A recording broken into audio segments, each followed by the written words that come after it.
জুলাই আন্দোলন দমাতে সর্বোচ্চ বল প্রয়োগের নির্দেশ দিয়েছিলেন শেখ হাসিনা, এমনকি গুলি করার নির্দেশনাও দেন তিনি। এবার ফাঁস হওয়া একটি অডিওতে শোনা যায় গোয়েন্দা সংস্থার একজন উচ্চপদস্থ কর্মকর্তাকে আন্দোলন দমাতে প্রাণঘাতী অস্ত্র ব্যবহার ও হেলিকপ্টার থেকে গুলির নির্দেশ দিচ্ছেন শেখ হাসিনা। ছাত্র জনতার তুমুল আন্দোলনের মুখে গেল বছরের 5 আগস্ট ক্ষমতা ছাড়তে বাধ্য হয়েছিলেন সাবেক প্রধানমন্ত্রী শেখ হাসিনা। তবে ক্ষমতা ছাড়ার আগে ওই আন্দোলন দমাতে নানাভাবে চেষ্টা করেছেন তিনি।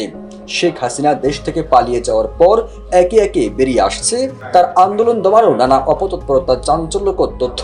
কদিন পর পরই ফাঁস হচ্ছে শেখ হাসিনার অডিও কল রেকর্ড, যেগুলোতে আইন শৃঙ্খলা বাহিনীকে আন্দোলন দমাতে নির্দেশ দেওয়ার তথ্য উঠে আসে।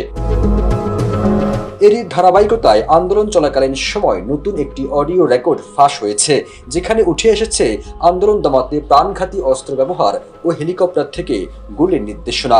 ওই কল রেকর্ডে শেখ হাসিনার গোয়েন্দা সংস্থার একজন উচ্চপদস্থ কর্মকর্তাকে বলেছেন, এখন লেথাল উইপেন অর্থাৎ প্রাণঘাতী অস্ত্র ব্যবহার করবেন, যেখানে পাবেন সেখানেই গুলি করবেন আর হেলিকপ্টার থেকে গুলি করবেন। বিপরীত পাশে থাকা গোয়েন্দা কর্মকর্তা তখন হাসিনাকে বলছিলেন, ছবি দেখে পাকড়াও করা যায় না সবাইকে রাতের মধ্যে।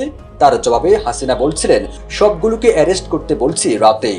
এখন লেখাল উইপেন ব্যবহার করবে, যেখানে পাবে সেটা গুলি করবে। হেলিকপ্টার মানে কয়েক জায়গায় কিছু ছবি দেখে পাকড়াও করা যায় না রাতের মধ্যে।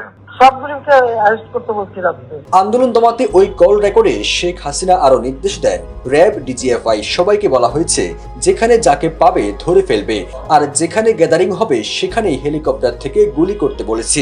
অলরেডি কয়েক জায়গায় করেছেও। গোয়েন্দা কর্মকর্তা মোহাম্মদপুর থানার দিকে একটি গ্রুপ যাচ্ছে বললে হাসিনা বলেন, ওখানে র্যাবকে পাঠাই দিক। গোয়েন্দা কর্মকর্তা তখন বলেন, আপনার নির্দেশনা লাগবে। তার জবাবে হাসিনা বলেন, ওপেন নির্দেশনা দেওয়া আছে, এখন থেকে প্রাণঘাতী অস্ত্র ব্যবহার করবেন, যেখানে পাবেন সেখানেই গুলি করবেন। ছাত্র জনতার গণ অভ্যুত্থানের মুখে গেল বছরের 5 আগস্ট দেশ থেকে পালিয়ে ভারতে আশ্রয় নেন শেখ হাসিনা। এরপর থেকে তিনি সেখানেই অবস্থান করছেন। তার পালিয়ে যাওয়ার মধ্য দিয়ে হাসিনা সরকারের সাবেক মন্ত্রী এমপিরাও বিভিন্নভাবে দেশ থেকে পালিয়ে যান। এর বাহিরে অনেকে দেশের ভেতরে আত্মগোপনে রয়েছেন, আবার অনেকে গ্রেপ্তার হয়ে কারাগারে রয়েছেন।